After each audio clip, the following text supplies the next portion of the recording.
What's up, everybody? This is Ripples in Wales, back for another video. Hope you're all doing well and having a great day wherever you are in the world, whatever you're doing. Okay, today we're going to have a quick look at a lady called Lael Brainard, and we're going to just skim across the surface around this lady and see where she sits and her importance in this crypto asset regulation. And it's almost like the energy that surrounds her and where she's positioned is very much of interest to me. I've just spotted her today. Actually, I spotted yesterday. She was at the meeting, at this Fed Reserve meeting at Jackson Hole, an area that I keep my close eyes on, this Fed Reserve meeting, especially as we're moving into a very interesting timeline. No one else's timeline is of importance, I tell you. It's only the insiders who have talked previously that we're dot connecting on. If you see people promoting their own timeline, it is a crock of shit, and ignore it. Okay, I've said it 1,000 times, I'll say it again. There is no one else to follow other than these guys, okay? And anyone else, such as this chap, Ross Van Der Meer, BG123. If you want to do deep dot connecting and you look at these insiders and the information they left you, these are the only ones. For anyone else who tells you they have solved it are talking shit. I can promise you that, okay? Do not listen to them. It's all about their ego and drawing attention to themselves, okay? Ignore, move on.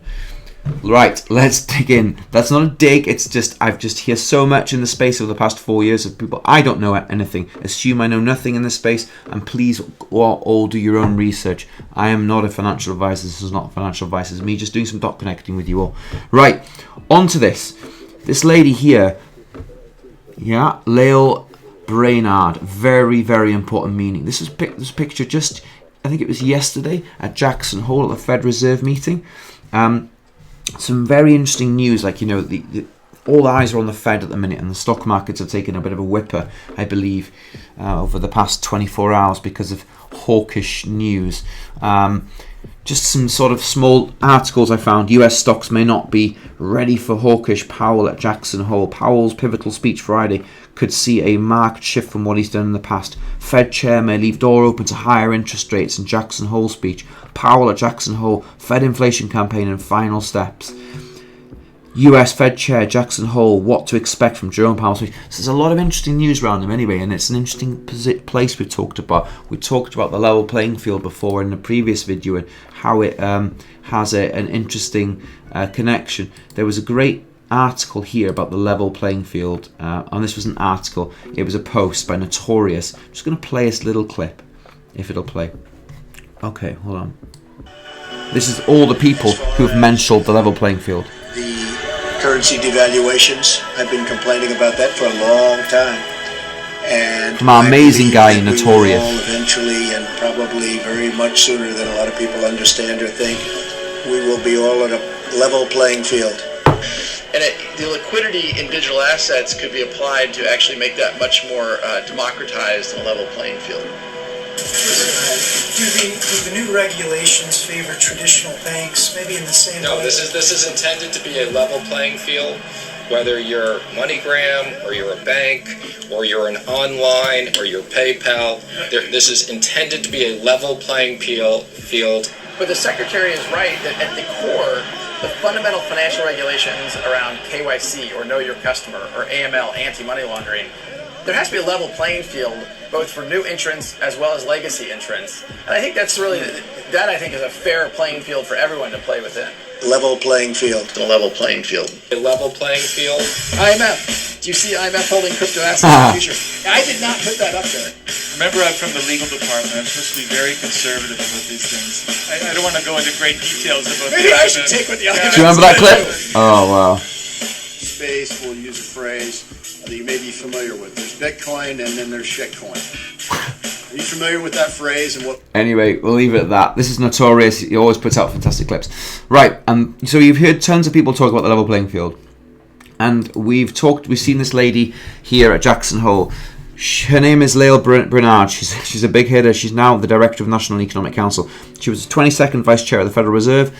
She is to be watched. Why is she to be watched? Well, let's just listen to an early clip regarding Miss Lael Brainard. Hold on, if I can pull this back a little bit. I just showed this in one of my other videos. Right. Santander seems to be trying to approach it with a partnership with Ripple. Just curious what your thoughts are on that. So I do think that of the use cases out there, cross-border is one of the most compelling. We know that intermediation chains cross-border are long and quite opaque, and they're slow, and they can be quite costly. So my sense is that technology with appropriate safeguards could make a material impact and likely will. And it may well be through a partnership model. I don't want to pronounce on any particular approach, but there are a variety of partnerships out there that are trying to innovate and to reduce frictions and increase transparency for those cross-border transactions. In my sense, I'm fairly optimistic that there are some good solutions out there that don't necessitate a global stablecoin.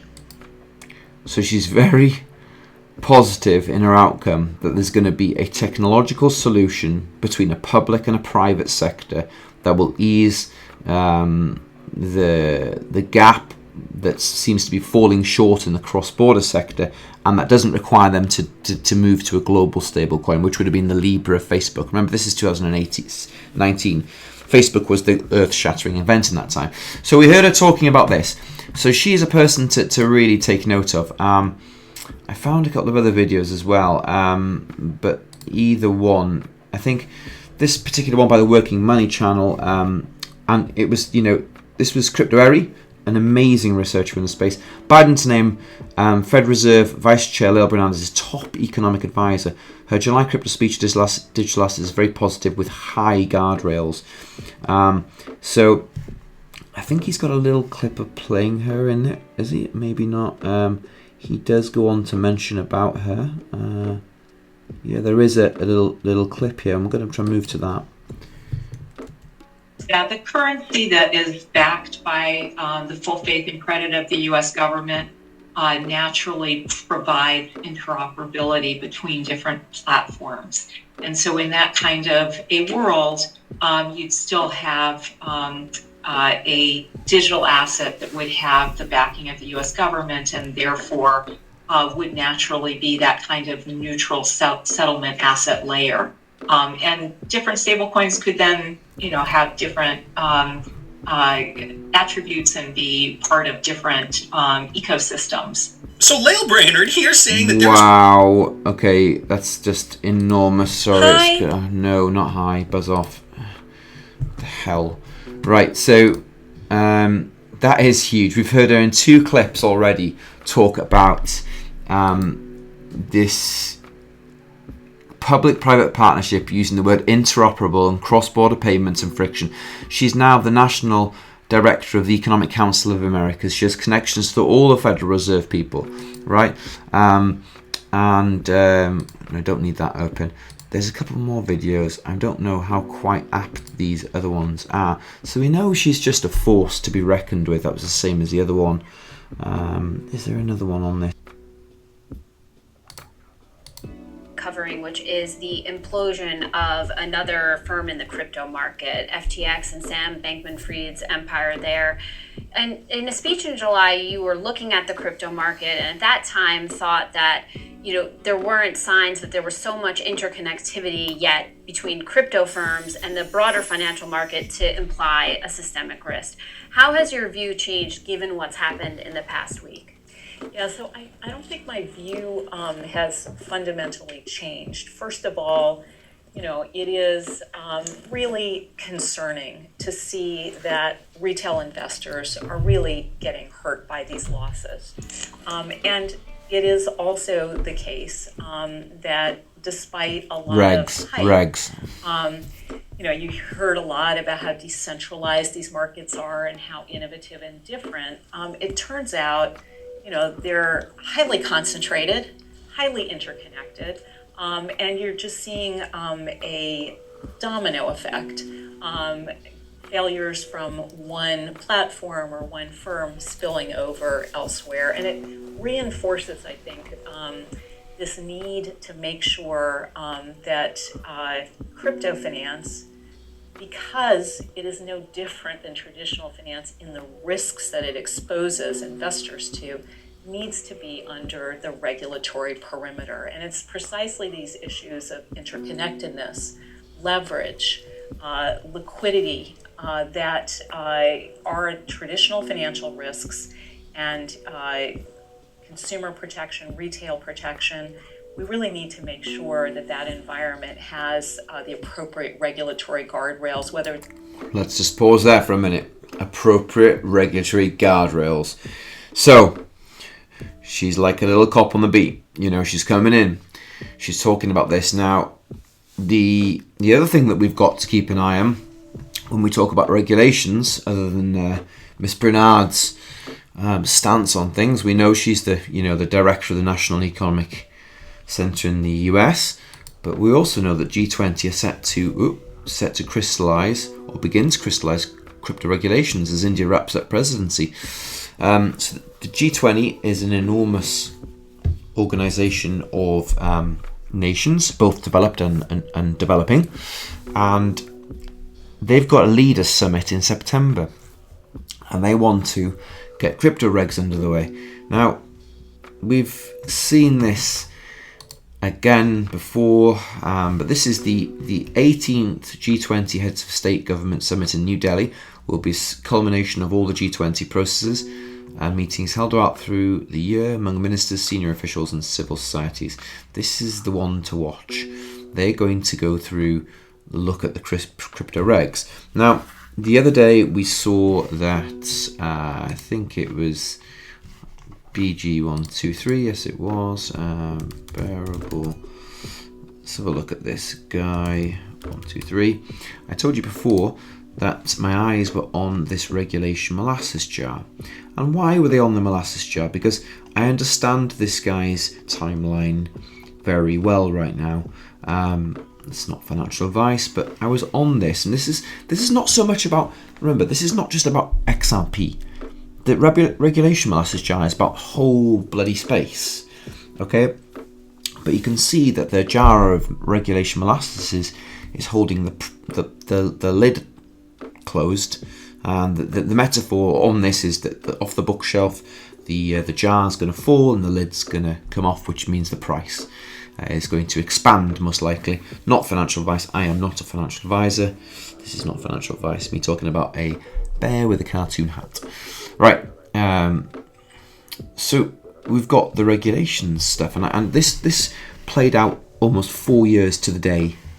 Unbelievable. And so I know roughly where we are inside of things, and we've seen before, we've talked in many times before, and I do bring this back to these insider images because they're really important, because they've laid an incredible understanding for me as to how this global macro crypto development will take place. And this is not just about XRP. These images are colossal data drops. Okay, they are not to be underestimated. I'm going to do a really short, intense video on this, like a 15-minute one, a massive burst, so people can kind of watch it and kind of assimilate it quicker, rather than my other two ones, which are an hour and a half. But you can see where the regulation molasses are. You can see a regulationary hammer, a gavel, sitting against the calendar month of September. We've talked about this calendar a dozen times. Let's bring up a bigger picture of it. This is the bad boy, right? The level playing field starts in September, October, November, December. And on the corner of it here, we've got a gavel, if you look up on the mantelpiece. There. And also, Bitcoin's price has got a red tag. What have I told you I'm watching out for now? Bitcoin's price is about to start retracing, I think. If I'm wrong, it's okay. You know, again, it's not financial advice. I wonder if it could be a possibility we see a retrace in the markets as it completed its relief rally. Maybe stringent regulations come down from the G20 on it. Remember, the G20 weren't that impressed with Bitcoin. They didn't want it. You've heard Lagarde and her buddies talk many times about Bitcoin, that the solutions would be far from the use of Bitcoin. And I love Bitcoin, by the way. Let's premise it with that. I love Bitcoin. But anyway, all eyes on this calendar, all eyes on the regulations, all eyes on the gavel, and all eyes on Bitcoin. Okay? Very interesting times there. So we're going to kind of wrap this up now to say that we know that that Miss Brainard's connection to her thoughts on the economic policies and also regulations are in the fore. And of course, although this video is back from 9 months ago, these things were set about in time many moons ago. We know that crypto regulations is coming. We know that the G20 summit is on the 11th. When was it? 11th of September. This is going to be interesting to watch. Anyhow, I hope that is very useful for you all, a bit of a deep dive into these things. We'll wrap it up there. Anyway, please give the video a like, please share it, please drop a comment, please subscribe to the channel. All that kind of stuff that all these channel speakers say is important, because our videos don't get out there into the wild otherwise, and the algorithm doesn't seem to favour them. So, see you all in the video, hope that's well, and be blessed.